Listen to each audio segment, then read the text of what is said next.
Tapi pada prinsipnya tadi saya sudah sampaikan tadi di laporan saya tadi di sambutan tadi. Ya intinya itu. Ya. Lanjut saja. Bahwa ini sudah kita lakukan 5 tahun yang lalu. Jadi memang karena ini adalah periode kita yang baru untuk periode kedua, maka saya mencoba menyampaikan 5 tahun apa yang kita kerjakan selama 5 tahun. Ya Pak ya. Jadi intinya bahwa tugas kita melakukan pembinaan tilawah dan seluruh cabang lomba MTQ dan STQ.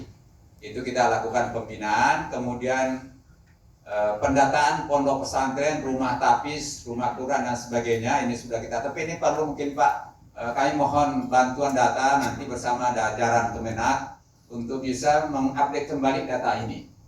Ya, ini perlu kita update kembali data ini untuk mengetahui jumlah pondok pesantren, rumah tapis, rumah Quran di Kalimantan Barat. Nah, mudah-mudahan Bapak-bapak yang staf Kanwil Kemenak yang hadir di sini bisa membantu Pak, mungkin bisa lewat penyuluh kita di kecamatan ya, Pak Wadiba ya, atau di desa-desa kelurahan itu bisa mendatakan. Sehingga ini sementara data terakhir kita itu ada 110. Ada 110 rumah tapis, kemudian peserta sekarang ada 7.730 yang sedang berproses untuk menghafal Quran. Kemudian yang sudah diwisuda ini ada 1.603 orang. Terdiri dari 653 orang yang 30 juz, kemudian 642 orang yang 20 juz, kemudian 10 juznya adalah 308. Kenapa ini diwisuda 20 dan 10? Karena waktu itu Pak Gubernur kita Pak Tarmizi menghendaki, dia ingin memang menantang kita. Kalau kita setiap tahun ada 1.000 yang diwisuda dan mengharapkan bisa sampai 5.000 selama 5 tahun.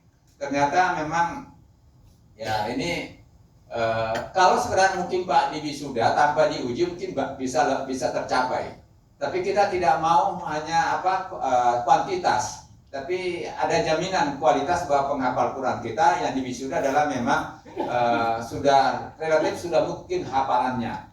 Nah, itu yang sehingga memang ini Pak sangat selektif, sehingga memang baru tercapai 653 dari target beliau 1.000. Nah, ini yang menjadi tantangan kita Pak, dan alhamdulillah Pak PJ Gubernur sekarang ini dilanjutkan program ini. Nah, dan kami mohon dukungan dan kerjasama Bapak LPTQ, Kakak Kemenak Kota, dan Kesra yang selama ini sudah bekerja sama untuk kita melaksanakan uji kompetensi. Dan tahun ini sudah kita laksanakan tahap 1 dan insya Allah nanti bulan depan ada lagi tahap kedua.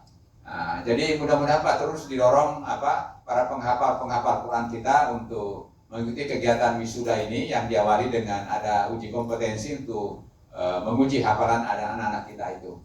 Dan tolong Pak juga bisa didorong anak kita ini bisa menjadi pendidikan formalnya bisa lanjut. Nah, bisa lanjut ke apakah itu di tingkat SMP atau sanawiyah atau madrasah aliyah atau mungkin SMA dan bisa masuk sampai perguruan tinggi. Nah, supaya ini anak-anak kita nanti para Quran kita harapkan mereka menjadi pemimpin bangsa ini. Ya, insya Allah kalau para penghafal Quran nanti menjadi pemimpin bangsa, insya Allah negara kita ini akan lebih baik berkah Al-Quran. Jadi ini Pak kita dorong mereka dan dari pemerintah provinsi juga memfasilitasi mereka yang memenuhi syarat bisa lulus tanpa tes masuk perguruan tinggi. Ya Pak ya. Tolong ini kalau bisa anak kita bisa diberi pemahaman, difasilitasi mereka sehingga bisa memanfaatkan ruang itu. Termasuk yang berprestasi di bidang LPTQ. Nah, contoh ada anak-anak kita yang Khairul Nisa yang sekarang kemarin saya ketemu dia sudah praktek kalau tidak salah, sudah puas ya. Nah, jadi sudah praktek. Mudah-mudahan itu nanti jadi dokter. Kemudian satu kemarin juga penghafal hadis kita juga yang dari Subang, Fuadi. Nah, ini juga sekarang di kedokteran. Itu kita fasilitasi dan alhamdulillah bisa masuk tanpa tes. Nah, jadi ini mudah-mudahan itu bisa kita perbanyak Pak, anak-anak kita penghafal Quran ini bisa memanfaatkan fasilitas. Dan di perguruan tinggi juga Pemprov itu memfasilitasi ada beasiswa. Ada beasiswa. Nah, jadi supaya Pak anak-anak kita ini. Kemudian juga Alhamdulillah tahun ini juga sudah ada anak kita memanfaatkan masuk polisi 2 orang. Itu adalah si Fatur Rahman sama Nanang Kosim. Nah, ini sudah sedang lagi latihan kerja. Nah, dan mungkin bulan depan dia akan dilantik jadi polisi. Ada 2 orang. Itu hasil perjuangan dari LPTK Pusat bersama-sama dengan Mabes Polri. Nah, mungkin Pak kalau ada yang memenuhi syarat bisa kita dorong, tentunya tidak hanya di polisi, tapi mungkin di TNI, mungkin juga di ASN. Ini Pak mungkin bisa kita fasilitasi anak-anak kita yang punya prestasi. Oke, lanjut saja, nanti Bapak bisa baca mungkin Pak, kita sudah dikirim di grup ya, nanti dikirim, bisa dibaca. Lanjut. Kemudian untuk bidang diklat ini ya kita melaksanakan TC. Nah, dan kami mohon dukung Pak untuk nanti persiapan kita untuk TC yang akan kita laksanakan nanti insya Allah di tanggal 24 sampai 27 bulan Juni setelah Lebaran. Ya, memang suratnya belum kami buat. Kami menunggu sebenarnya Pak, pertama memang anggaran kita belum keluar, sedang berproses. NPHD-nya sudah, angkanya juga sudah, hanya masih sedang berproses di Biro Kesra Keuangan.